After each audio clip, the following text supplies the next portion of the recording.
Good morning students. આપણે ગયા લેક્ચરમાં જે ભણ્યા હતા બરાબર છે, એની અંદર હવે આગળ વધીશું. તો એસએસની અંદર આપણે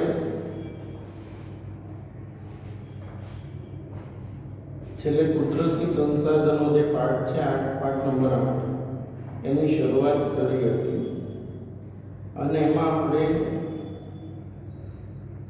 જે સંસાધનો વિશે સમજ્યા. હવે સંસાધનોનું આયોજન અને સંરક્ષણ. તો સંસાધનોનું આયોજનની વાત થઈ છે, પ્લાનિંગ. તો કે સંસાધનોનું આયોજન શું છે એ સમજીએ. અને બીજું છે એ છે સંસાધનોનું સંરક્ષણ. તો પહેલા તો આયોજન સમજો. બરાબર છે, એક જ મિનિટ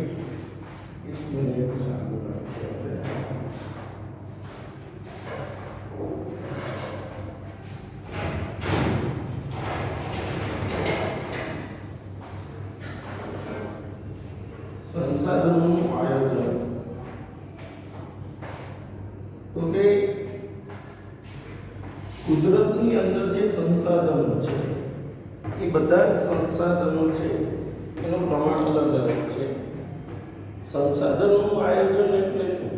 તો કે સંસાધનોનો સમજણપૂર્વક ઉપયોગ કરવો એને સંસાધનોનું આયોજન કહેવાય.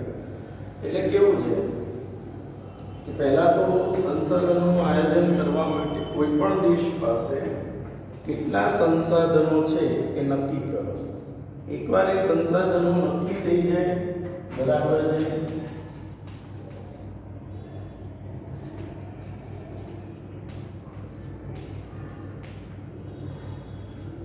એકવાર સંસાધનોનો જથ્થો નક્કી કરો, એ જથ્થો નક્કી થઈ જાય પછી સંસાધનોનો કેવી રીતે ઉપયોગ કરવાનો છે એ વિચારવું જોઈએ.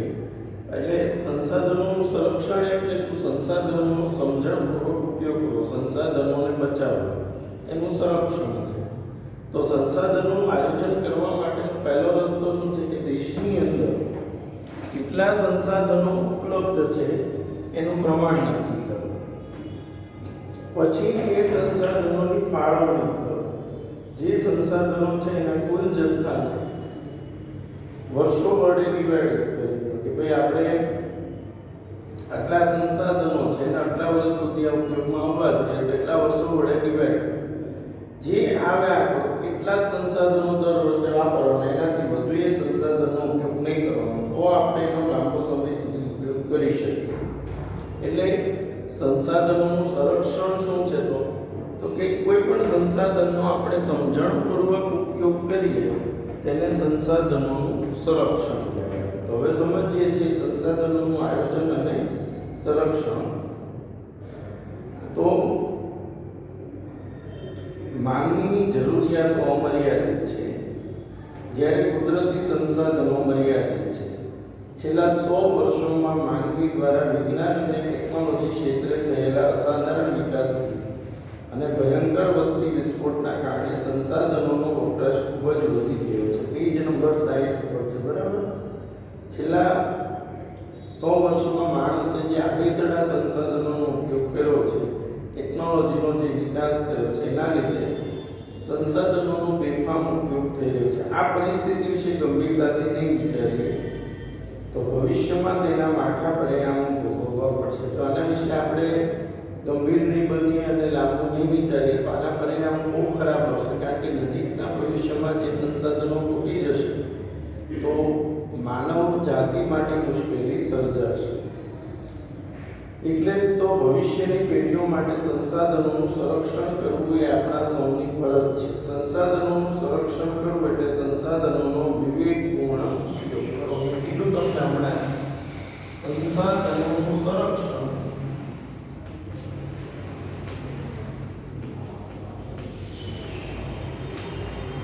કરવું એટલે સંસાધનોનો વિવેકપૂર્ણ ઉપયોગ.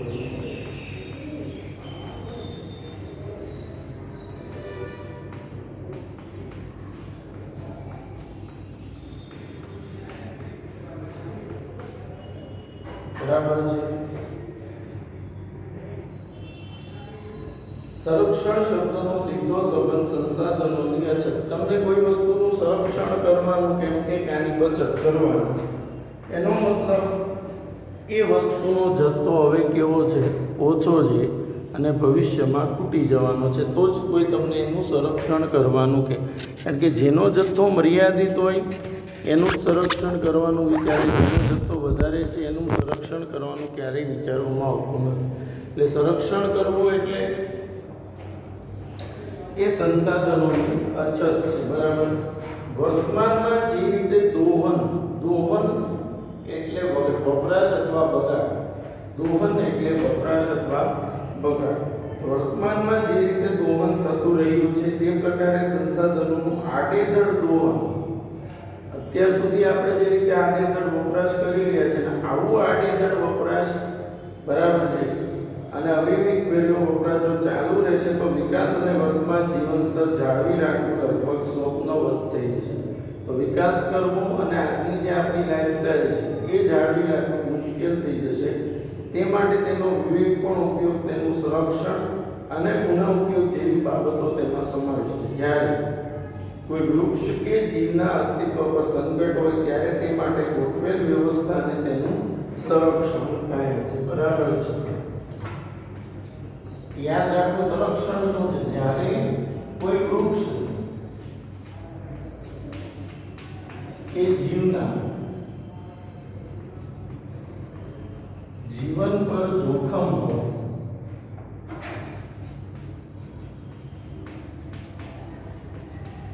ત્યારે ગોઠવેલ વ્યવસ્થાનું સંરક્ષણ થાય છે. જ્યારે કોઈ વૃક્ષ કે જીવના જીવન ઉપર જોખમ કે એનું અસ્તિત્વ મુશ્કેલીમાં હોય ત્યારે જે વ્યવસ્થા ઊભી કરવામાં આવે તેને સંરક્ષણ કહે છે. બરાબર છે.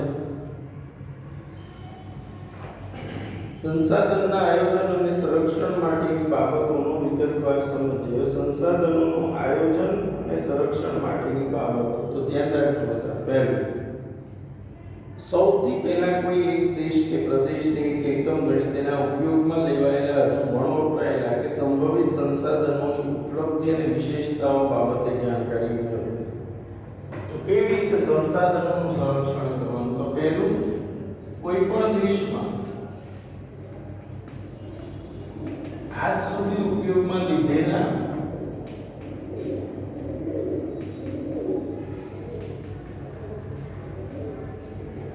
ઉપયોગમાં લેવાય અને હજુ સુધી ઉપયોગમાં નથી લીધા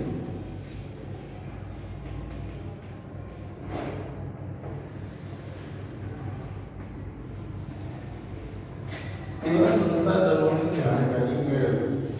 એવા સંસાધનો કેટલા છે કે જેનો આજ સુધી ઉપયોગ થયો નથી. બીજું, જે સંસાધનોનું પ્રમાણ મર્યાદિત છે કે અનવીનીકરણીય છે.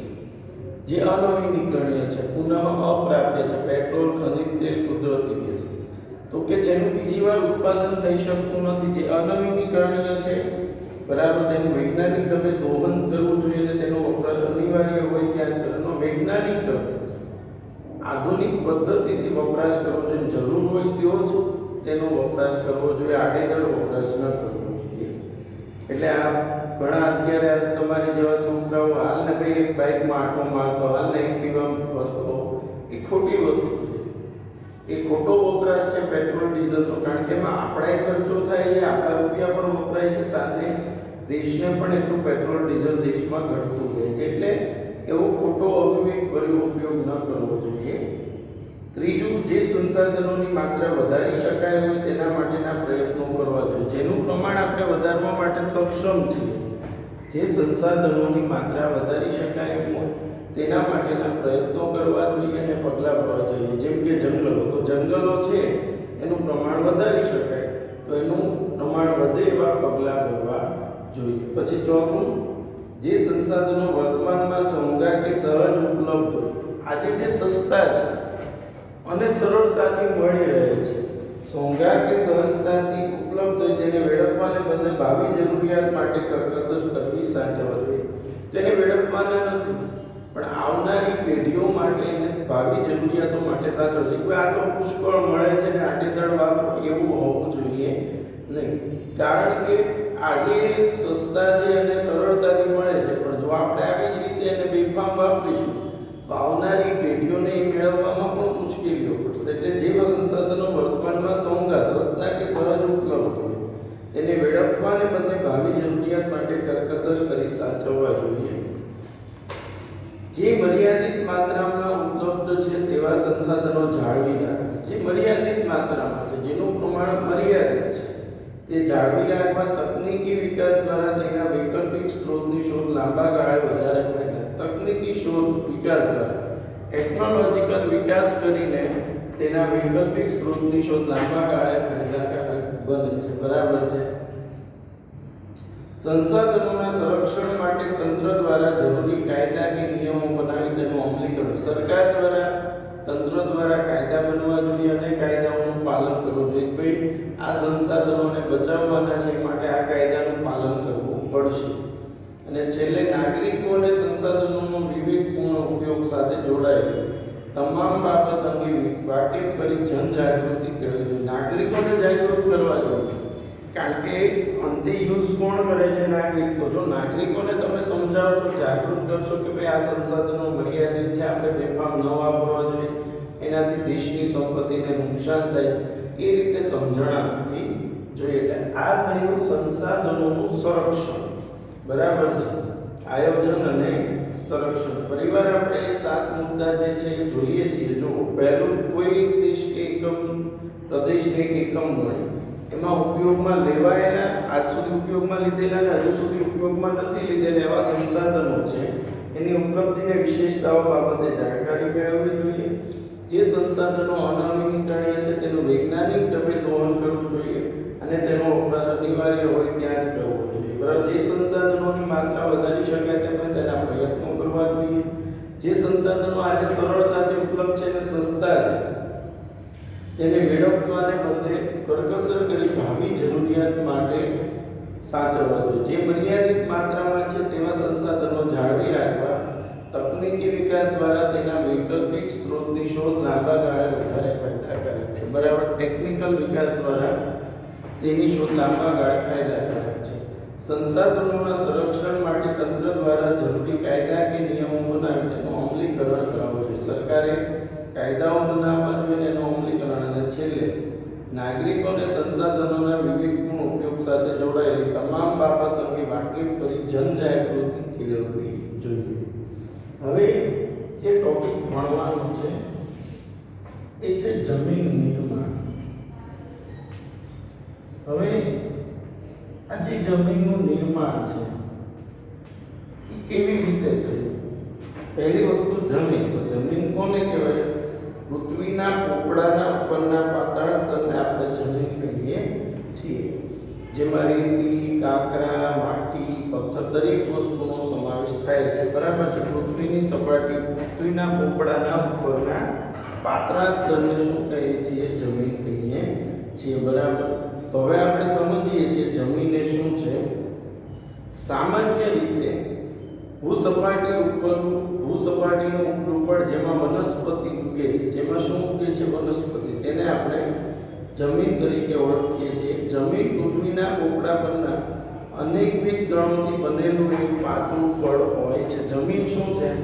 પૃથ્વીના પોપડાના ઉપરના અનેક કણોથી બનેલું એક પાતળું પડ હોય છે. તેમાં ખનિજો, ભેજ, હ્યુમસ તથા હવા વગેરે મળેલા. જમીનમાં શું ભળેલું હોય છે? ખનિજો, ભેજ, હ્યુમસ અને હવા. બરાબર છે. માટીની નીચે તેમાં મૂળ ખડક સ્તર આવેલા હોય છે અને જમીનની અંદર નીચે મૂળ ખડક સ્તર આવેલા હોય. જમીનનું નિર્માણ મૂળ ખડકોના ખવાણ અને ધોવાણથી મળતા પદાર્થોથી થાય છે. જમીનનું નિર્માણ કેવી રીતે થાય છે? મૂળ ખડકોના ખવાણ અને ધોવાણ. જેના મૂળ ખડકો છે એનું ખવાણ થાય અને એનું ધોવાણ થાય. બરાબર ને? એ રીતે જમીન બને છે, જેમાં જૈવિક અવશેષો, ભેજ અને હવા ભળે છે. અન્ય રીતે કહીએ તો જમીન ખનિજો અને જૈવિક તત્વો, કારણ કે એક જૈવિક તત્વો એટલે વનસ્પતિ છે, જીવજંતુઓ છે, સાથોસાથ ખનિજો, તો આ બંનેનું મિશ્રણ હોય છે. તેમાં વનસ્પતિમાં વૃદ્ધિ અને વિકાસ કરવાની ક્ષમતા છે. અને જમીનમાં કઈ ક્ષમતા છે? વનસ્પતિનો વૃદ્ધિ અને વિકાસ કરવાનો. ફરીવાર જમીન નિર્માણ સામાન્ય રીતે ભૂસપાટી પરનું પાતળું સ્તર કે જેની અંદર શું મૂકે છે? વનસ્પતિ, તેને જમીન કહીએ છીએ. જમીન પૃથ્વીના પોપડા પરના અનેકવિધ કણોથી બનેલું એક પાતળું પડ હોય, તેમાં ખનિજો, ભેજ, હ્યુમસ તથા હવા વગેરે મળેલા હોય છે. માટીની નીચે તેમાં મૂળ ખડક સ્તર, જે ઉપરની માટી જેના મૂળ ખડક સ્તર નીચે આવેલા હોય છે. જમીનનું નિર્માણ મૂળ ખડકોના ખમાણ અને ધોવાણથી મળતા પદાર્થોથી થાય, જેમાં જૈવિક અવશેષો, ભેજ અને હવા ભળે છે. અન્ય રીતે કહીએ તો જમીન એ જૈવિક અને ખનિજોનું કુદરતી તત્વોનું મિશ્રણ છે. તેમાં વનસ્પતિના વૃદ્ધિ અને વિકાસ કરવાની ક્ષમતા છે. હવે જમીનની વાત કરીએ.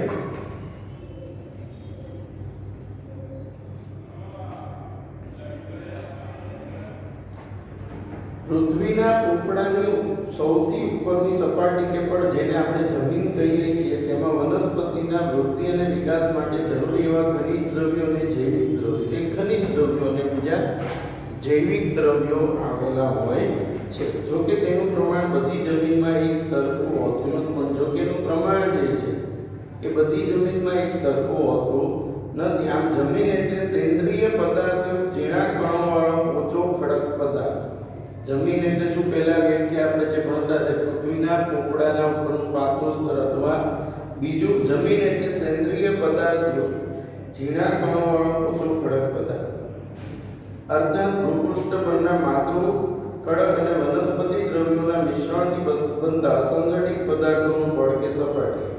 મૂળ ખડકોનું ઘસારણ અને ધોવાણના પરિબળો તોડી તેનો બારીક ભૂકો બનાવે. જો મૂળ ખડકોનું ખવાણ થાય, ધોવાણ થાય, વરસાદ પડે, વાવાઝોડું ફૂંકાય, પવન આવે, એના લીધે મૂળ ખડકો જે છે એનું ખવાણ અને ધોવાણ થાય, અને ઘસારણને કારણે તે પરિબળો તોડી તેનો બારીક ભૂકો બને. એનો ભૂકો બને આપણે જોઈએ છીએ ઘણીવાર વરસાદ એટલે એક સાથે ઘણી બધી માટી આવે. પણ ત્યાં માટી ક્યાંથી આવતી હશે? તો આ જે મૂળ ખડકો છે, બરાબર છે, એનું ઘસારણ અને ધોવાણના પરિબળો તોડી તેનો બારીક ભૂકો બનાવે, અને આ ભૂકા કે ચૂર્ણમાં વનસ્પતિ, હવે એ જે ભૂકો જેમાં વનસ્પતિ અને જીવજંતુઓના વિઘટન કે સડવાથી, વનસ્પતિ અને જીવજંતુઓ છે એનું શું થાય? વિઘટન થાય ને સડવાથી બને સેન્દ્રિય તત્વો તેમાં ઉમેરાય. આ સેન્દ્રિય તત્વો વનસ્પતિના વિકાસમાં મહત્વની ભૂમિકા ભજવે છે. જમીન નિર્માણના સમયગાળાના સંદર્ભે જે તે આબોહવાની અસર એટલી મહત્વપૂર્ણ અને વ્યાપક હોય છે કે તે આબોહવાવાળા પ્રદેશમાં વિભિન્ન પ્રકારના ખડકોમાંથી બનતી જમીન લાંબા સમયગાળે એક જ પ્રકારની હોય છે. બરાબર. જો એક આબોહવાવાળા પ્રદેશની જે જમીન હોય છે એ મોટા ભાગે લાંબા ગાળે કેવી હોય છે? સરખી. જ્યાં આબોહવા એક સરખી હોય ત્યાંની જમીન પણ લાંબા ગાળે એક સરખી જોવા મળે છે. એટલે કે એક જ પ્રકારના માતૃ ખડકોમાંથી ભિન્ન ભિન્ન આબોહવાની બંને જમીન અલગ અલગ પ્રકારની. આવજો, યાદ રાખો, જમીન નિર્માણના સમયગાળાના સંદર્ભે જે તે આબોહવાની અસર એટલી મહત્વપૂર્ણ અને વ્યાપક હોય કે તે આબોહવાવાળા પ્રદેશમાં વિભિન્ન પ્રકારના ખડકોમાંથી બનતી જમીન લાંબા સમયગાળે એક જ પ્રકારની હોય. એટલે કે એક જ પ્રકારના માતૃ ખડકો, જેની માતૃ ખડક એક જ પ્રકારના છે, એમાં ભિન્ન ભિન્ન આવે. આબોહવા એક સરખી હોય તો એક સરખી હોય, અને આબોહવા અલગ અલગ હોય તો બંનેની જમીન પણ અલગ અલગ હોય છે. જમીનના પ્રકાર, તેના રંગ, આબોહવા, માતૃ ખડકો, કણ રચના, ફળદ્રુપતા જેવી બાબતોને ધ્યાનમાં રાખીને પાડવામાં આવે છે. જમીનના પ્રકાર. હાલમાં ભારતમાં ભારતીય કૃષિ સંશોધન પરિષદ, ભારતની જે સંસ્થા છે ભારતીય કૃષિ સંશોધન પરિષદ ICAR, Indian council of agriculture research, ભારતીય કૃષિ સંશોધન પરિષદ દ્વારા ભારતની જમીનને 8 પ્રકારમાં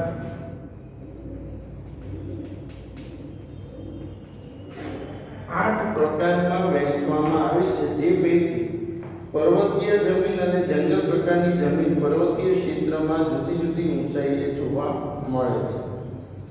કાપની જમીન, રાતી અથવા લાલ જમીન, કાળી જમીન, લેટેરાઇટ જમીન, રણ પ્રકારની જમીન, પર્વતીય જમીન, જંગલ પ્રકારની જમીન, દલદલ કે પીઠ પ્રકારની જમીન. આ જમીનના 8 પ્રકાર. એમાં પહેલું છે કાપની જમીન.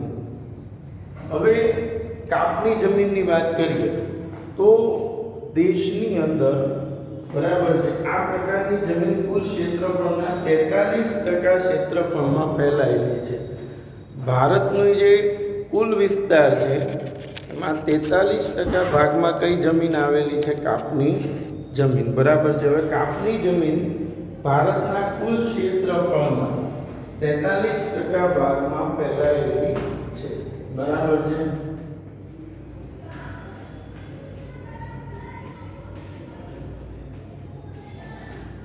તેતાલીસ ટકા ભાગમાં ફેલાયેલી છે.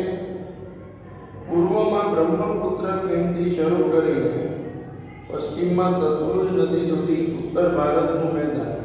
જો બ્રહ્મપુત્રની ખીણથી બરાબર છે શરૂ કરી પશ્ચિમમાં સતલુજ નદી સુધી ઉત્તર ભારતનું મેદાન, દક્ષિણ ભારતમાં નર્મદા, તાપી, મહાનદી, ગોદાવરી, કૃષ્ણા અને કાવેરી ખીણ પ્રદેશમાં, અને તે પૈકી મહાનદી, ગોદાવરી, કૃષ્ણા અને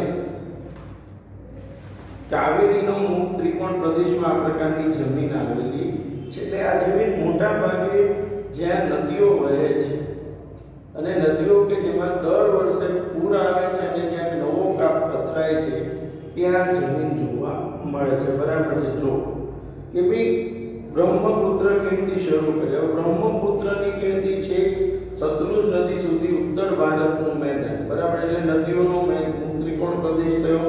દક્ષિણ ભારતમાં નર્મદા, તાપી, મહાનદી, ગોદાવરી, કૃષ્ણા અને કાવેરી ખીણ પ્રદેશમાં, અને તે પૈકી મહાનદી, ગોદાવરી, કૃષ્ણા અને કાવેરીનો ત્રિકોણ પ્રદેશમાં આ પ્રકારની જમીન આવેલી છે.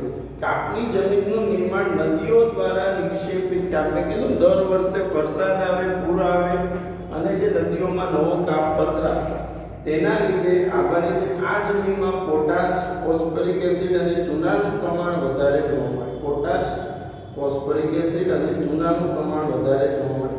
જ્યારે નાઇટ્રોજન અને હ્યુમસની માત્રા ઓછા પ્રમાણમાં. આ જમીનમાં પોટાશ અને ફોસ્ફરિક એસિડ અને ચૂનાનું પ્રમાણ વધારે, જ્યારે નાઇટ્રોજન અને હ્યુમસની માત્રા ઓછા પ્રમાણમાં જોવા. જો આ જમીનમાં કઠોળ વર્ગના પાક લેવામાં આવે તો તેમાં નાઇટ્રોજનની સ્થિરતાનું પ્રમાણ વધારી શકાય છે. જે નાઇટ્રોજન ઓછો છે વધારે હોય તો આમાં કઠોળનો પાક લેવો જોઈએ.